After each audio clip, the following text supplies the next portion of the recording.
किसी को बहुत चाहते हैं पर वो आपको नहीं चाहता। आपकी उम्र में ये सब तो खेल होता है, और क्या खेल होता है। मेरे घर में 2 बच्चे हैं 17 साल के, तो मैं उनको देख के समझता रहता हूँ।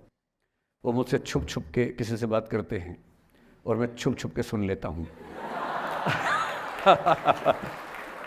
तो उन्हें नहीं पता, मुझे तो नाम भी पता है किससे बात करते हैं, एक आध का तो एड्रेस भी पता है मुझे।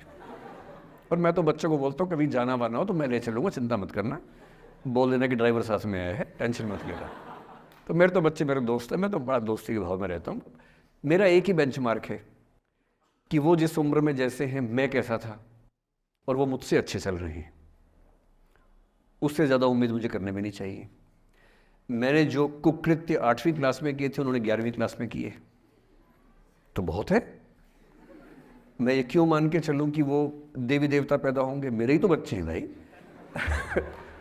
जीन तो मेरे ही है, तो कैसे देवी देवता हो जाएंगे? तो ज़्यादा उम्मीदें क्यों पालनी है बच्चों से भी? मैं क्यों चाहूँ कि मेरा बच्चा आईएएस जॉब करे? क्यों करे? वो आईएएस भी क्यों करे? उसका मन करेगा तो करेगा। अगर वो कहेगा कि मुझे स्टार्टअप करना, स्टार्टअप कर लो भाई। अगर वो कहेगा मुझे कुछ और नौकरी करनी है प्राइवेट सेक्टर में, तो वो कर लो। मैं क्यों ठेकेदार बनूं उसका भाई? मैं क्यों ये चाहूं कि वो मेरे रास्ते पर चले, मुझसे बेहतर बने? ये सब बेकार की बातें हैं। तो मैं कुछ सूत्रों में आपको बात बताता हूं। इस उम्र में आप कितना उसको फॉलो कर पाएंगे मुझे नहीं पता, लेकिन कोशिश करेंगे तो कुछ तो फायदा होगा ही। पहला सूत्र मेरा आप लोगों के लिए ये है कि जब आप किसी को पसंद करें और वो आपको पसंद ना करे तो टेंशन नहीं लेनी है, तेजाब तो नहीं उठाना है। ठीक? कई लोग इस मूड में रहते हैं, मुझे पसंद नहीं करेगी, मैं राजा हूं, मैं नवाब हूं, मुझे पसंद नहीं करेगी। अरे तू क्या है भाई? नहीं पसंद हो तो नहीं पसंद हो, ये क्या बात हुई? सबसे पहले अपने अंदर से लोकतांत्रिक बनिए, डेमोक्रेटिक बनिए। जैसे आपको हक है किसी व्यक्ति को पसंद करने का, उसको भी हक है किसी को पसंद या नापसंद करने का। यदि कोई ऐसा व्यक्ति जिसको आप पसंद नहीं करते वो आपको प्रपोज करे तो आप उसको मना ही तो करेंगे। बस मना इज्जत से कीजिए, किसी को बेआबरू करके मत भेजिए। ये नहीं कि अच्छा तुम शीशा देखा है कभी, रुको आईना मेरी जेब में लो। ऐसे नहीं करना है। बड़े बेआबरू होकर तेरे कूचे से हम निकले, वो वाला भाव जो गालिब को आया था वो भाव नहीं आना चाहिए। अगर कोई आपको कभी प्रपोज करे, आप लोगों की उम्र है, ये सब चलता ही होगा आप लोगों के बीच में। मैं आपके टीचर से सामने बोल रहा हूँ, लेकिन मैं ऐसा ही हूँ। मैं जानता हूँ कि आपकी उम्र में से होता होगा, सब जानते हैं, तो होता ही होगा। कभी किसी से ये उम्मीद मत करना कि वो आपको पसंद करे ही करे। यदि कोई रिजेक्ट करे, बस हाँ, रिजेक्ट थोड़ा प्यार से होना चाहिए, बदतमीजी से नहीं होना चाहिए। उसके अधिकारों का उतना ही सम्मान कर रहे हैं जितना आप अपने अधिकार का सम्मान करते हैं। कि ठीक है भाई, आपको मैं पसंद नहीं, कोई बात नहीं, तू नहीं कोई और सही, कोई और नहीं कोई और सही। बहुत लंबी है जमी मिलेंगे लाख हंसी, इस जमाने में सनम तू अकेली तो नहीं। कितने लोग हैं दुनिया में, ऐसा क्या है? और मैंने बहुत प्यारे प्यारे बच्चों को देखा रोते बिलखते हुए कि मैंने उसको प्रपोज किया, उसने मुझे मना कर दिया। अंकल, छोटे छोटे बच्चे आजकल मुझे लव गुरु मानते हैं अपने आसपास। वो मेरे पास आके ऐसी ऐसी बातें बताते हैं बड़ी क्यूट तोतली आवाज़ में। मैंने उसको प्रपोज किया, उसने मुझे ऐसे वाली आवाज़ में एकदम रोते बिलखते हुए। तो मैं बोलता हूँ बधाई हो बहुत बहुत तुम्हें, कॉन्ग्रेचुलेशन। मैंने अपनी ज़िंदगी में ऐसे 50 मामले देखे, और 50 में से कम 49 मामले में जब कहीं दिल नहीं लगा, बाद में उससे बेहतर ही व्यक्ति मिला। अगर कभी ऐसा हो ना, मन ही मन में बधाई देना अपने आप को कि बच गया। हाँ बोल देता तो फंस जाती, हाँ बोल देते तो मर जाता। और मन में भाव वही रखना है, तो नहीं कोई और सही बात कर, स्ट्रेस नहीं लेना है। मैं जानता हूं कि आपकी उम्र में आसान नहीं होता, आपको रात रात भर सपने आएंगे, बेचैनी होगी, करवटें बदलते रहे सारी रात हम, आपकी कसम आपकी कसम। ये सब ड्रामा होता है, ये फिल्मी गीत है। मुझे गीत कविता इतना याद है कि मुझे हर बात में वही दिमाग में आता है, मैं क्या करूं। ये होता है आपकी उम्र में, पर वो भी एक फेज है। अगर ये फेज नहीं जिया तो भी क्या जीवन जिया। कभी कभी बेचैनी भी तो होनी चाहिए, वरना जिंदगी में मजा क्या है? अगर हर चीज़ लिनियर है, हर चीज़ फॉर्मुलाइज है, फिर मज़ा क्या है ज़िंदगी में? ये उठापटक, ये बेचैनी, ये घबराहट, ये तनाव, संतरास भी तो होना चाहिए कभी कभी ज़िंदगी में। इससे बुरी स्थिति तब होती है जब आप किसी रिलेशनशिप में हैं और वहाँ ब्रेकअप हो जाए, ये भी होता है। देखिए, मैं आपको बड़ी खरी खोटी सुनाने के मूड में हूँ। जिस तरह का प्रेम आप लोगों की पीढ़ी में होता है, मैं ये नहीं कह रहा कि आपकी पीढ़ी ख़राब है, हर पीढ़ी ऐसी होती है, बस ये कि आपकी पीढ़ी को सुविधाएं ज़्यादा मिल गई हैं। हमारी पीढ़ी में ना चिट्ठी लिख के भेजनी पड़ती थी, बड़ा रिस्क होता था। चिट्ठी लिखो कागज़ पे, फिर एक डाकिया ढूंढो भरोसे का, तो भरोसे वाला कुरियर बॉय या कुरियर गर्ल जाके चिट्ठी वहीं दे के आए जहाँ हमने कहा है। ये भी डाउट कहीं किसी और को दे के आ जाए। या कबूतर से बात करो, कबूतर जा जा जा, पहले प्यार की पहली चिट्ठी साजन को दिया। कबूतर का क्या भरोसा किसको दे के आ जाए। लेकिन कितना तनाव था उस ज़माने में।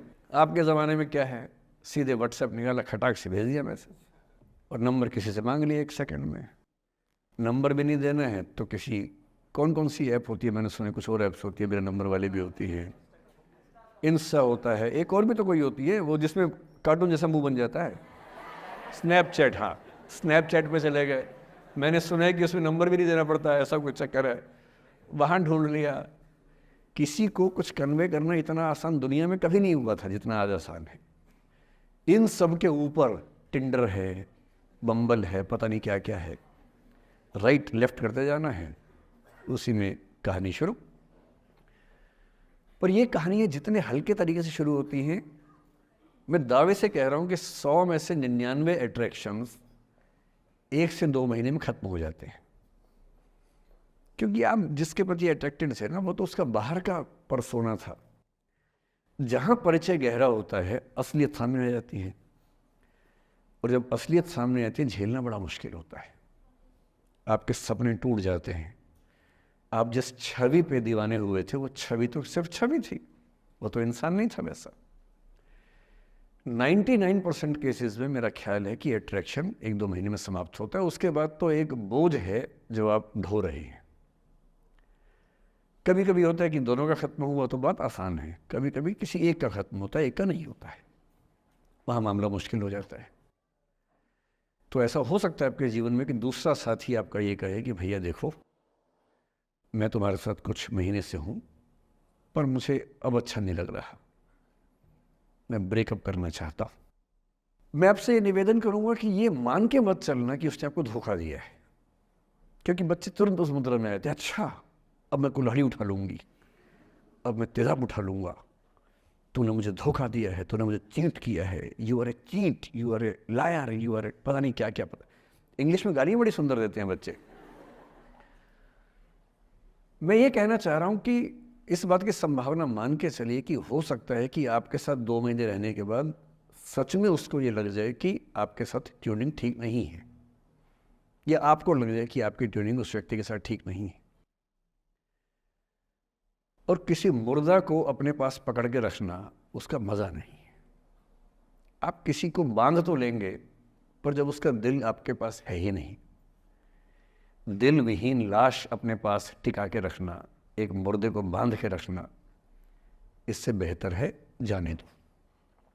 वो अफसाना जिसे अंजाम तक लाना ना हो मुमकिन, उसे एक खूबसूरत मोड़ देकर छोड़ना अच्छा। और ये खूबसूरत मोड़ कैसे होगा? अगर कोई जाना चाह रहा है तो आपके पास 3 ऑप्शंस हैं। एक, ना उसको अच्छे से बात करे ना ख़राब से बात करे, न्यूट्रल होके जाने दे। एक, उसको धमकी दे, बर्बाद कर दूंगा, छोड़ूंगा नहीं, तो निकल के देख घर से, तेरे एड्रेस पता करवा लूँगा, मेरे साथ 50 दोस्त हैं, मेरे सारे आवारा हैं, सारे बेरोज़गार हैं, सारे कुंठित लोग हैं, सारे गुंडे मवाली हैं, उनका धंधा यही है, तेरे पीछे छोड़ दूंगा सबको। एक ही तरीका है। और तीसरा ये कि ठीक है यार, ऑल द बेस्ट, जा सिमरन जा, जी ले अपनी ज़िंदगी। अरे ठीक है, हो सकता है मैं तुझे ठीक नहीं लगा, कोई बात नहीं, लेकिन किसी से मिलो तो बढ़िया से मिलना, तेरी ज़िंदगी अच्छी हो। मैं भी ढूंढ लूँगा किसी न किसी को, थोड़ी हेल्प कर दियो, कहीं इंट्रो करवा दियो मेरी भी, लेकिन ठीक है तू भी जा। ये होता है खूबसूरत मोड़ दे